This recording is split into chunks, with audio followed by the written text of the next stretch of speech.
Bueno, para pensar mucho sobre todo esto que viene, me imagino que la gente que está en esta situación tendrá su incertidumbre, a quién va a recurrir, cómo va a ser notificada, pero entre tantos temas, y que todo tiene que ver con la política y también con la economía, obviamente trajimos aquí esta noche, y se lo quiero agradecer especialmente a David Miazo, economista, para que nos ayude a pensar este tema, ¿no? La economía aplicada a cuestiones muy prácticas. Miramos la macro, miramos la micro, estamos pendientes de muchos rumores alrededor de qué va a decir Javier Milei, el presidente, el próximo viernes en la Asamblea Legislativa. Vos sabés la cantidad de rumores que hay. Pero tenemos esta instancia práctica que tiene que ver con un escenario de recesión. Hoy hay empresas como Acindar que suspendieron a lo largo del mes de marzo la producción de acero. Algunos estimadores privados, como Orlando Ferreres, dicen que hubo una caída de la actividad económica en enero de 3,8, y ahora este otro tema. David, ¿qué hacemos? ¿Cómo pensamos esto? Bueno, una coyuntura económica realmente muy compleja, donde el equipo económico está concentrado en la estabilización más que en un programa económico de crecimiento de la actividad productiva. Entonces tenemos todos estos efectos, si querés, colaterales, que son la caída de la actividad económica, la pérdida del poder adquisitivo, que a su vez también están muy interrelacionados, y vemos esta realidad compleja de una economía que no se mueve. Una economía que no se mueve tampoco genera empleo, entonces tenés todos los problemas derivados del empleo. Si tenés una economía que no genera empleo, difícilmente esos empleos paguen buenos salarios. Entonces a eso se le suma la cuestión de la inflación que deteriora el poder adquisitivo de los salarios, y en un contexto donde la economía este año va a ser 13 años que no crece. Claro. La economía creció por última vez en el año 2011 y desde entonces fue un serrucho. Es muy difícil que en una economía que hace 13 años que no crece genere buenos salarios, genere empleos para todos, genere crecimiento, genere inversión, pueda salir del pozo, el país se pueda desendeudar, ¿no? Entonces, ahí hay un problema de fondo, donde la gran dificultad es el timing de todo esto. Tratar de estabilizar realmente una herencia macroeconómica y financiera que realmente era complicada, y sentar las bases para que la economía pueda crecer, donde todos los que veíamos recién en la crónica esperando el colectivo, sienten la presión el día a día en su bolsillo. Alguno lo decía claramente, de no poder comer, hacer todas las comidas por día. Gente que trabaja, estamos hablando. Claro. Gente que trabaja. Esa es una de las grandes diferencias con otros momentos, David, ¿no? ¿La única forma de bajar la inflación era con una recesión tan pronunciada, o había alguna posibilidad de hacer un aterrizaje suave? Para hacer un aterrizaje, a ver, el freno de inflación tiene dos partes, ¿no? Una, frenar la cantidad de pesos en la economía, ¿no? Que eso se frena en primera instancia con la eliminación del déficit, y en segunda instancia con la eliminación de la emisión monetaria. Entonces, esa es una primera. Y después la otra te diría que es casi efecto colateral, ¿no? La pérdida de poder adquisitivo, la retracción de la actividad económica también te ayuda a frenar precios. Pero la verdad es que, por más difícil que sea esa solución, cualquier otro tipo de solución vos necesitabas cómo financiarla. Cualquier otro proceso un poco más gradual, que doliera menos, como a todos quisiéramos, ¿no? El gran problema es que lo tenías que financiar de alguna manera.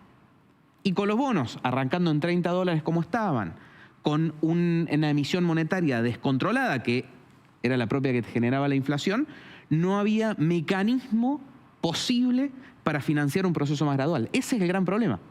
Más allá de que Milei quisiera o no quisiera, o quería el shock o no quería el shock, la verdad es que no había cómo financiar un proceso más gradual. Y por eso terminamos en esto que no le gusta a nadie, que le duele a muchos, porque no había otra forma de hacerlo más suave. Hablando de financiar, mañana el ministro Caputo viaja a San Pablo para la reunión del ministro de Finanzas de G20. Allí tendrá dos reuniones muy importantes, una con la directora gerente del Fondo Monetario Internacional, Cristalina Georgieva, y otra con Janet Yellen, la secretaria del Tesoro de los Estados Unidos. ¿Por qué digo que son reuniones muy importantes? Porque el gobierno ya adelantó que podría haber un nuevo programa con el Fondo Monetario Internacional. Ese nuevo programa, ¿vos para qué crees que lo van a utilizar? para recomponer reservas, liberar el cepo? ¿Qué es lo que está buscando el gobierno? Mira, primero para aclararle a la gente que nos puede estar escuchando, un nuevo programa, la única razón para tener un nuevo programa es tratar de obtener dólares frescos. Porque de lo contrario, el gobierno estaría muy cómodo con el programa actual, donde cumpliendo algunas metas que venían de ser muy laxas, puede ir refinanciando todos los vencimientos que tienen. Entonces, la única razón de un nuevo programa es tratar de obtener de alguna manera fondos frescos. Esos fondos frescos básicamente podrían tener dos únicas razones de ser. La primera es la que acabas de mencionar, a facilitar la unificación cambiaria, que han mejorado mucho las condiciones en los últimos 2 meses para ir a una unificación cambiaria. Y la segunda es la dolarización, que sigue estando en el trasfondo. Milei siguen diciendo que el objetivo final es la dolarización. Por lo tanto, siempre lo dijimos, creo que alguna vez también lo conversamos acá. Ahí lo que faltan son cerca de $20.000 millones para ir a una dolarización. Bueno, hago un punto acá, porque esta fue una tarde con muchos rumores muy intensos, y la verdad es que costaba encontrar fuentes para poder chequearlos, que señalaban que el presidente podría hacer un anuncio el próximo viernes 1 de marzo a propósito de la dolarización.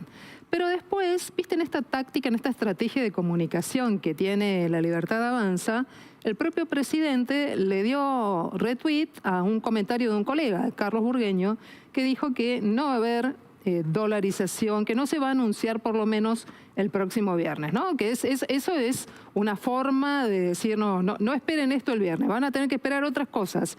Cómo se encuentra el Estado, si hubo irregularidades, elementos de corrupción, etcétera, etcétera.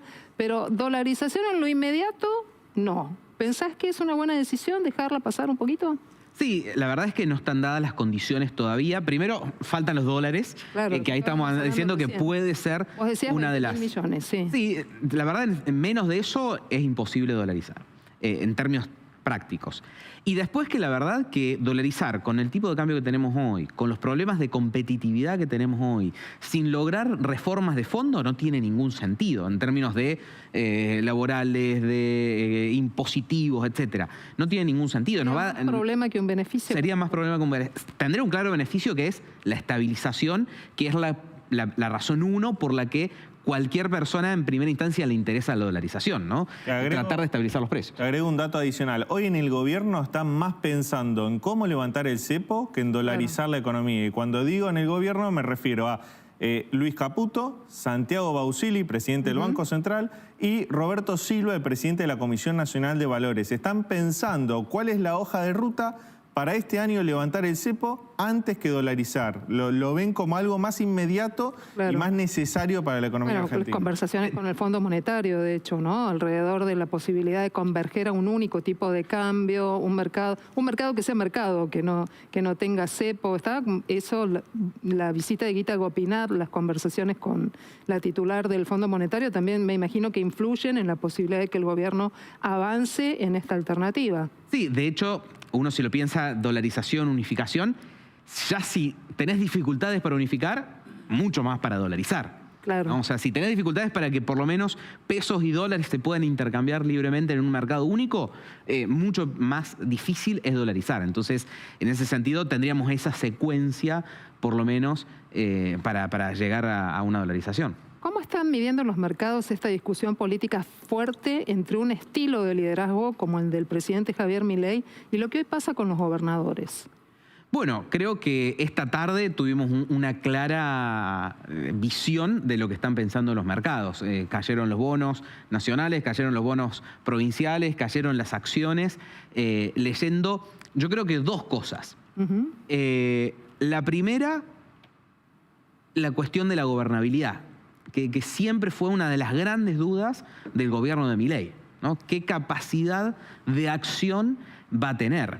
Y toda esta pelea con los gobernadores, incluso con gobernadores que se presuponían aliados, genera aún más interrogantes en ese sentido.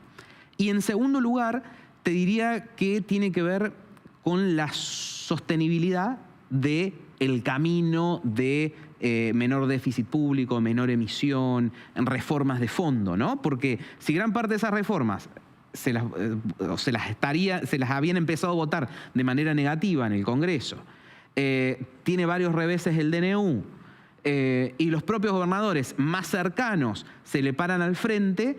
Bueno, cualquier cosa que pueda haber estado logrando Milei, como el buen resultado fiscal de enero, eventualmente un buen resultado fiscal en febrero, todo el mundo se pregunta, che, bueno, ¿esto cuán sostenible es en el tiempo si tenemos una gran parte de la política en otro lado? Después hay otra discusión respecto, y yo como cordobés y Fada como cordobesa, tiene otra visión del interior, ¿no? Te quiero preguntar, porque el presidente tuvo una amplia posibilidad de tener ley de bases, amplia posibilidad de avanzar.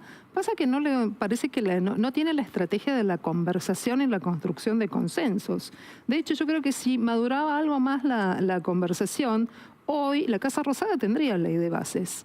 El tema de los gobernadores, si tal vez se sientan a una mesa y acuerdan cómo renegociar deudas, para no dejar de pagarlas, pero renegociarlas, tal vez la sangre no llega al río. Pero son estilos también de hacer políticas, ¿no? Bueno, el gobernador Yerllora, ya ves cómo está. Han salido el gobernador Yerllora, han salido la senadora Vigo, Alejandra Vigo, vamos a aclarar, es una importante dirigente cordobesa, que es la esposa del ex gobernador Juan Schiaretti, un hombre, el gringo, de mucha influencia en el PJ provincial, en el PJ cordobés. Salieron todos los diputados cordobeses también. O sea que me interesa mucho que nos cuentes esta experiencia.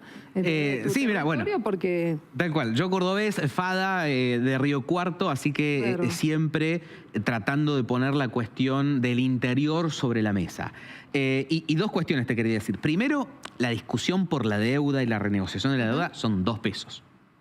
No hay una cuestión real de fondo económica ahí. Son 2 pesos literal, ¿no? Entonces, es más una cuestión de tira y afloje político, de tratar de demostrar algo, que una cuestión de fondo de plata.